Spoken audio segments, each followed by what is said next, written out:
8वा सामना खेळेल आणि 7वा सामना आपल्याला अनुभवायला मिळेल तो कुरुंद आणि श्रावणस्फोट भोकरीमधील विजेता संघ आणि सरस्वती आणि जे काही पुढचा लेखाजोगा आहे ना त्यातील विजेता संघ. दरम्यान प्रतीक जाधव निश्चितच प्रतीक जाधव डाव्या एसटीवरती चेंडू ठेवतोय. चेंडू भिरकावला जातोय मायटी महेंद्रकडनं डीप स्क्वेअर लेगच्या क्षेत्रात. अतिशय देखणा आकर्षक षटकार.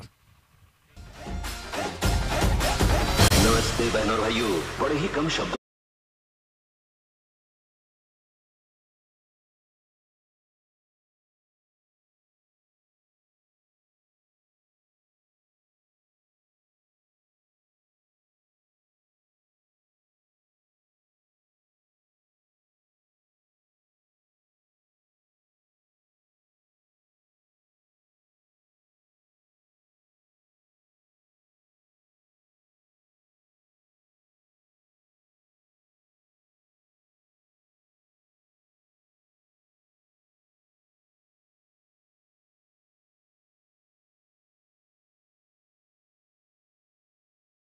षटकार आहेत. तो भीम पराक्रम या मैदानात आपल्याला अनुभवायला मिळेल का? डीजे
च्या मैदानावरती मारणं खूप अवघड ठरलं असतं.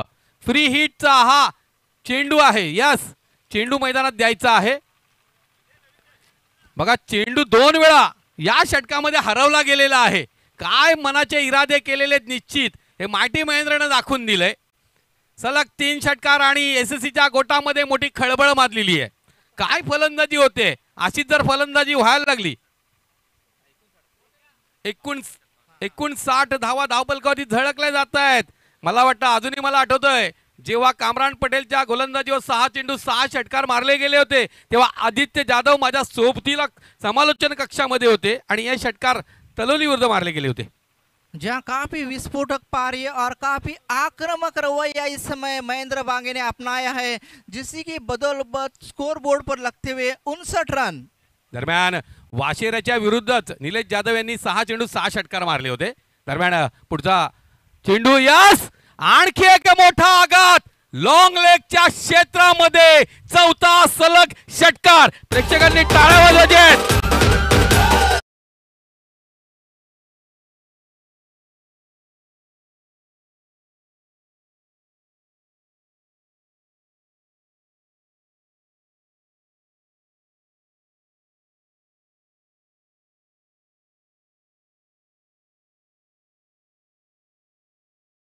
ये 4 गेंदों पर 4 सिक्सर, लगातार 4 सिक्सर ठोके हैं महेंद्र मागे ने और स्कोर बोर्ड पर लगते हुए 65 रन 65 रनों पर स्कोर बोर्ड पर पहुंचा है चेरोबा वाशेरे का. आणि सुभाष आपण जर पाहिलं तर 3 चेंडू आतापर्यंत हाताळले गेल्यात. 25 धावा बहाल झालेल्या आहेत. 3 चेंडूंमध्ये 25 धावा. यस, पंच काय इशारा येतोय? टप. यस यस यस यस, आपण पाहूया काय पडलं बघा, जरा इशारा द्या. थर्ड एम्पायर यायचंय आपण, कारण काही प्रेक्षक तिथून म्हणतायत की चौकार आहे, त्यामुळे आपण या ठिकाणी पाहणार आहोत. आमचे पंच रमीज रईस, निर्णय आपल्यापर्यंत पोहोचवला जाईल. चौकार आहे की षटकार?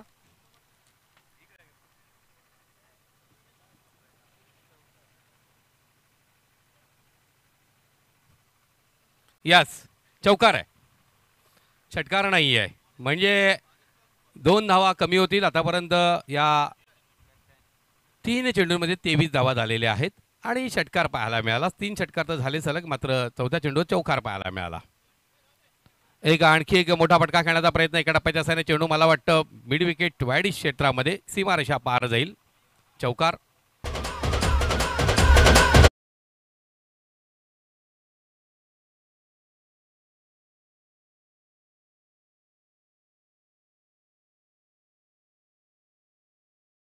मध्ये 27 धावा आणि धाव बलकावची धावा पाहायला मिळत आहेत. 67 धावा. क्या बात आहे. जबरदस्त आक्रमक, विस्फोटक, विध्वंसक अशा पद्धतीची फलंदाजी. दरम्यान प्रतीकचा पुढचा चेंडू, एक जबरदस्त घणघणाटी आघात. चेंडू टाकला होता उजव्या यष्टीच्या दिशेने, मात्र मिड विकेटच्या क्षेत्रात सीमा रेषा पार. आणखी एक षटकार.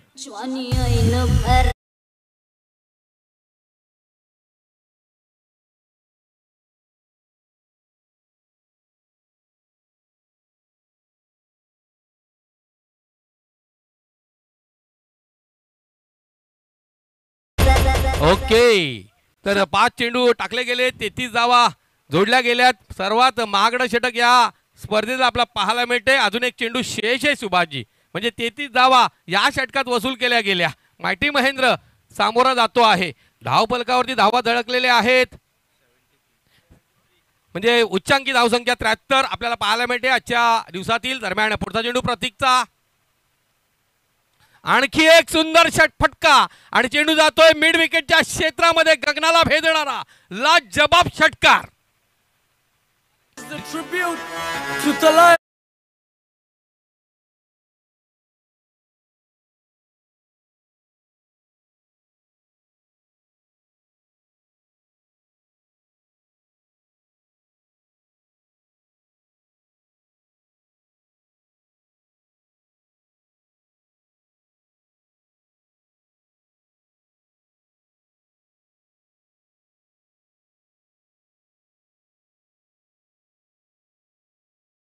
धावा झळकतायत 79. खऱ्या अर्थानं पाहायला गेलं तर प्रतीकच्या या षटकामध्ये 5 षटकार आणि 2 चौकार पाहायला मिळाले. त्या जोरावरती 39 धावा. स्पर्धेतील सर्वात महागडं षटक आपल्याला पाहायला मिळालं. धावफलकावरती धावा झळकलेल्या आहेत 79. महेंद्र हा उशिरा खेळायला आला, पण ज्या पद्धतीने त्यांनी खेळ केलेला आहे, वैयक्तिक 39 धावा त्याच्याही नावावर कोरल्या गेलेल्या आहेत. बघा, अर्धशतक पूर्ण करण्याची संधी आता मायटी महेंद्रसाठी सुद्धा आलेली आहे. सुभाष, निश्चितच या इनिंग मधलं हे शेवटचं षटक राहील, परंतु खूपच विस्फोटक अशी फलंदाजी पाहावयास मिळाली ती महेंद्र मागे यांच्याकडनं. शेवटचं षटक पाहूया. आतापर्यंत धावफलकावर धावा झाले ते 79. चॅम्पियन ट्रॉफीमध्ये ज्या खेळाडूने सहकार्याने अतिशय उत्तम सहकार्य केलं साहेब पटेल, आणि तोच या ठिकाणी शुभेच्छा. दरम्यान खेळ सुरू करा प्लीज प्लीज, खेळ सुरू करा. गोलंदाजी मार्ग येतो तो Sai, right arm over the विकेटनी गोलंदाजी करतोय. आता मात्र पूल केलं जातंय. चेंडू येईल तो लॉंग लेग क्षेत्राच्या पलीकडे. 4 धावांसाठी खणखणीत चौकार.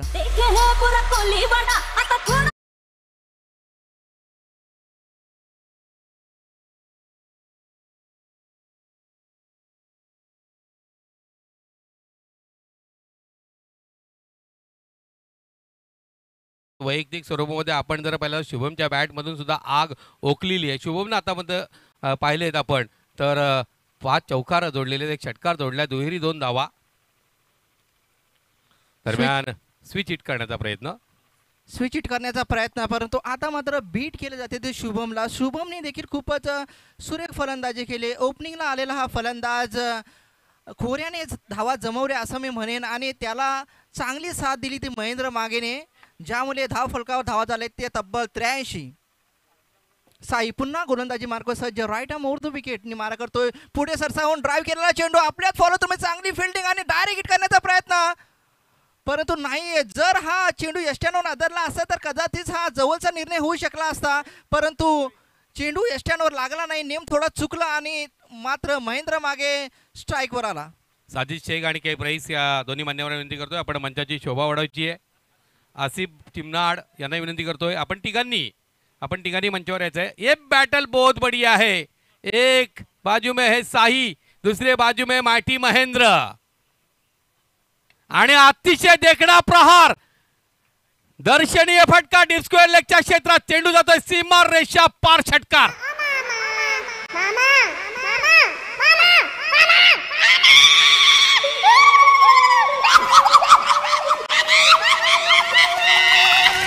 या मामाच्या पोरीला एका झटक्यात पटवली.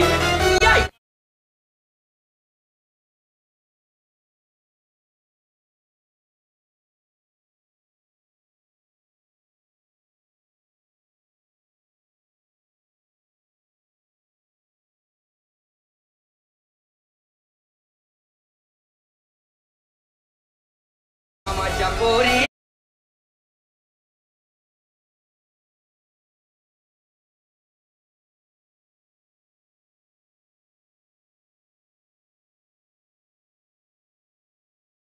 केवल एक ही सिंगल रन लिया है. उसके बाद में जो भी शॉट खेले हैं वो सीधे बाउंड्री लाइन के बाहर गए हैं या फिर वन बाउंड चौका गया है.